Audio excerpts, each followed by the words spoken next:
Boss season 8కి వచ్చిన contestants అంతా ఏమున్నారురా బాబు! పనులు చేసుకోవటానికి తిట్టుకుంటున్నారు. ప్రతి చిన్న దానికి కూడా తిట్టుకుంటున్నారని చెప్పాలి. మొదటి రోజే బిగ్ బాస్ హౌస్‌లో గొడవలు మొదలైపోయాయి. కేవలం ఒక ఎగ్ కోసమని, ఎగ్ కూడా కాదు, ఎగ్ పైన ఉన్న తొక్క కోసమని యష్మి గౌడం నిఖిల్‌తో ఎంత గొడవ పడిందంటే, నిఖిల్ అలానే నైనిక ఇద్దరు కిచెన్‌లో కలిసి గుడ్ల తొక్కల్ని ఒలుస్తూ ఉంటారు. ఒక తొక్క తీసేలోపు కొంచెం ఎగ్ స్లైస్ అన్నది దానిలోకి వెళ్ళిపోయింది. అది తీసి నిఖిల్ నోట్లో వేసుకోవటం, దానికి నువ్వు గుడ్లను ఎంగిలి చేస్తున్నావంటూ యష్మి చేసిన రచ్చ మామూలుగా లేదు.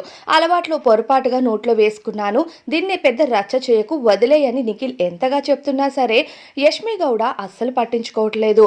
దొరికింది ఛాన్స్, లైమ్ లైట్లోకి వెళ్ళిపోవచ్చు అనుకుంటుందో ఏమో మరి. ప్రతి చిన్నదానికి కూడా హౌస్లో గొడవ చేయడానికి బాగా రెడీగా ఉంటుంది. ఇక నిఖిల్కు యష్మి గౌడకు హౌస్లోకి వెళ్ళాక మంచి కంపారిటివ్ ఉంటుంది అనుకున్నారు, కానీ ప్రతి దానికి గొడవలు పడుతూ వీళ్ళు హైలైట్గా మారడానికి ట్రై చేస్తున్నారో లేకపోతే నిజంగానే ఆమెకు కోపం వచ్చి రియాక్ట్ అవుతుందో అర్థం కావట్లేదు. మరి దీనిపై మీ అభిప్రాయం ఏంటి అనేది కామెంట్స్లో చెప్పండి.